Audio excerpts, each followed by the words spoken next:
سلام بچه ها، خوش اومدید به چنل ایزی فری مانی ار. در این ویدیو قصد داریم با هم کمپین ویژه آبان تتر رو ثبت نام کنیم. اثبات برداشتم آخر ویدیو شماره تلفن خود را وارد میکنید. لطفا هنگام ثبت نام از کد معرف من استفاده کنید. کد معرف هم در کپشن ویدیو قرار داره و هم در کانال تلگرام. آدرس هر دو در کپشن موجوده. رمز عبور رو طوری بزنید که حداقل 8 رقم باشه و حتما شامل عدد، حروف انگلیسی بزرگ کوچیک، حداقل یک کاراکتر خاص هم داشته باشه. الان شماره ملی و تاریخ تولدتون رو وارد کنید.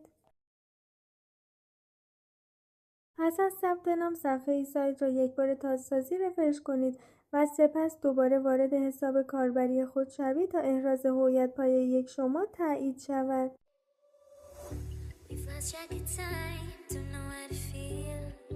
حالا دوباره شماره تلفن و رمز عبورتون رو وارد کنید. کد تایید را وارد کنید.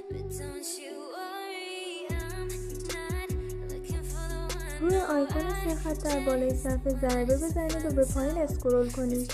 سپس وارد بخش دعوت از دوستان شوید و کد معرف خود را ایجاد کنید. پس از آن می توانید در کمپین مورد نظر شرکت کنید. با توجه به تعداد افرادی که می توانید دعوت کنید، امکان شرکت در کمپین 3 نفره یا 10 نفره وجود دارد. در این بخش باید انتخاب کنید که در کدام کمپین قصد شرکت دارید. شرایط کمپین مشابه مراحل ثبت نام است و نکته خاصی ندارد، پس با خیال راحت اقدام کنید. توصیه می شود حتما عضو کانال تلگرام شوید تا پیش از انتشار ویدیو از کمپین های جدید باخبر شوید و زودتر در آنها شرکت کنید. در ادامه به اکانت اصلی خودم منتقل می شود. کمپین دعوت 3 نفره را در آن تکمیل کردم و در ویدیو تتر را برای اطمینان شما نمایش می دهم تا مطمئن شوید محتوای من واقعی است. لطفاً با لایک، کامنت و توضیحات در کانال تلگرام از من حمایت کنید.